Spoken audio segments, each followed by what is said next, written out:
The convent of Saint Jude was built on a cliffside, where the Atlantic winds battered the stone walls day and night. Inside, the air was still, smelling of beeswax and ancient dust. Beatrice stood at the front of the choir stalls, her baton raised. "Again," she commanded, her voice crisp. "The alto line is dragging." The sisters raised their hymnals. Among them, Camille stood in the second row. When she sang, her voice wasn't just technically correct, it was rich, vibrating with a warmth that seemed out of place in the cold chapel. Beatrice tried to focus on the sheet music, but her eyes kept drifting to Camille. She watched the way Camille's throat moved, the flush on her cheeks from the exertion of the high notes. For months, Beatrice had been plagued by a distraction she couldn't pray away.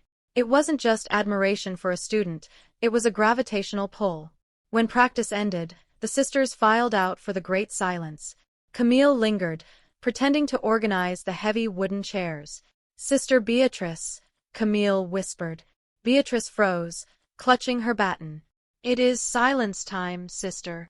"I know." Camille stepped closer, her voice barely audible. "But you look pale. I have some dried ginger in the infirmary. It helps with fatigue." Beatrice turned. They were inches apart. The scent of damp earth and herbs clung to Camille's habit, the smell of the greenhouse. It was intoxicatingly alive. "I am fine," Beatrice said, though her heart hammered against her ribs like a trapped bird. "You take care of everyone's souls," Camille said, her eyes searching Beatrice's face. "Let someone take care of your body." The word body hung in the air, charged and dangerous. Beatrice should have reprimanded her.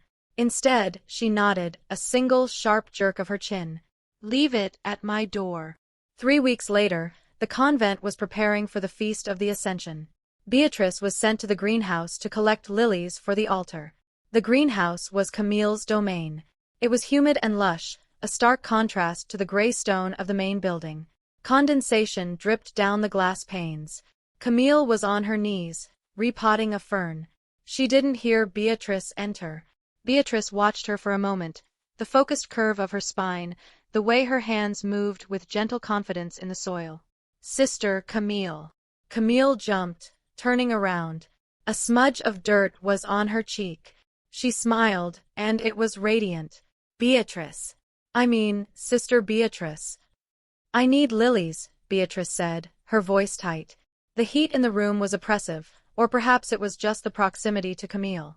"I have the best ones over here," Camille said, wiping her hands on her apron. She led Beatrice to a corner where white lilies stood tall and fragrant. As Camille reached for the shears, her hand brushed against Beatrice's. It was an accident, a fleeting contact of fingers, but Beatrice felt it like a burn. She gasped softly. Camille didn't pull away. She let her hand rest near Beatrice's on the workbench. "You feel it too," Camille murmured. "It wasn't a question." "We cannot," Beatrice said, staring at their hands. "It is a sin against our vows. We are married to the church." "The church is stone and scripture," Camille said, her voice trembling with a sudden, fierce bravery. "You are flesh and blood. When I pray, Beatrice, I don't see the cross anymore. I see you." Beatrice closed her eyes. "That is blasphemy." "Is it?" Camille stepped closer. "Or is it the truth? Does God not want us to love?" Beatrice looked at Camille. The longing she saw in the younger woman's eyes mirrored her own perfectly. The walls Beatrice had built for 12 years, walls of duty, piety, and denial, shuddered. She reached out, her trembling fingers grazing Camille's jawline to wipe away the smudge of dirt. The touch was electric. Camille leaned into her palm, closing her eyes, letting out a soft, broken sound of relief. The storm hit on a Tuesday night. The power in the east wing flickered and died, plunging the corridor into darkness. Beatrice sat in her cell, lighting a single tallow candle. She was trying to read St. Augustine, but the words swam before her eyes. Every shadow looked like Camille. Every gust of wind sounded like her name. A soft knock at the door made her jump. She knew who it was before she opened it. Camille stood there, wrapped in a woolen shawl, holding a lantern. "The heating in the novices' quarters is broken," Camille said. Her teeth were chattering, but her eyes were steady. "It's freezing. You should go to the Mother Superior, Beatrice said, gripping the doorframe. I didn't want the Mother Superior, Camille whispered. I wanted you. Beatrice looked down the empty, dark hallway. If she let her in, there was no going back. The doctrine was clear. The punishment would be severe. But the cold radiating off Camille was real, and the fire in Beatrice's blood was undeniable.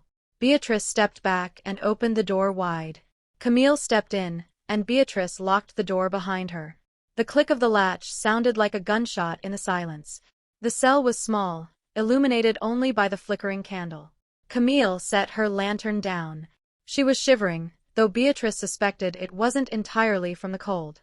Beatrice moved to her small bed and grabbed her spare blanket. She wrapped it around Camille's shoulders, her hands lingering on the wool. Why are you doing this to me, Camille? Beatrice asked, her voice cracking. I was content. I was safe. You were lonely, Camille countered softly. She turned in the circle of Beatrice's arms, facing her. We both were. We are starving in a banquet hall, Beatrice. Camille reached up and touched Beatrice's veil. May I? Beatrice stopped breathing. She gave a microscopic nod. Slowly, reverently, Camille unpinned the veil. The heavy fabric fell away, revealing Beatrice's short, dark hair.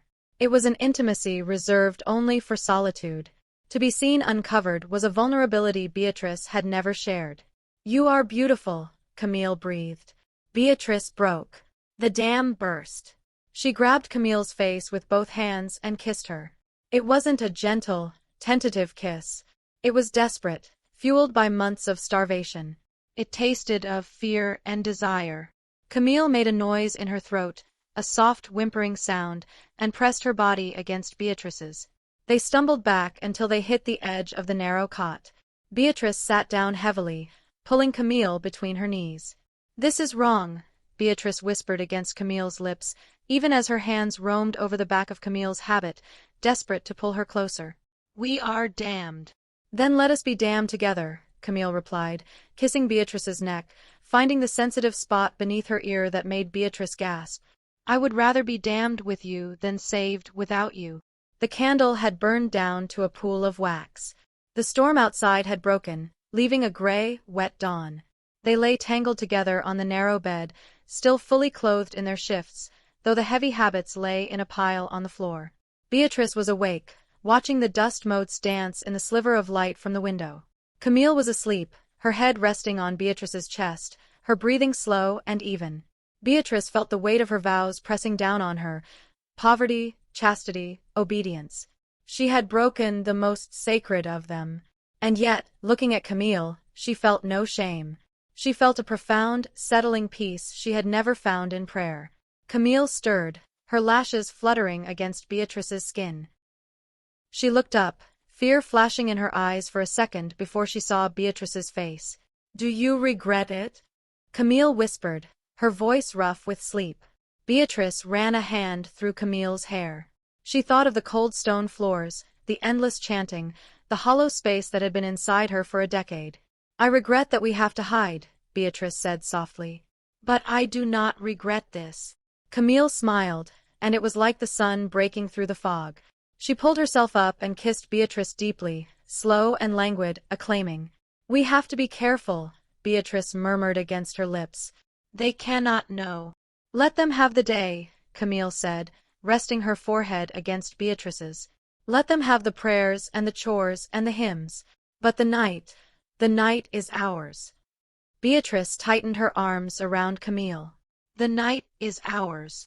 The bell for matins began to toll in the distance, calling them back to their duties, back to the performance of piety.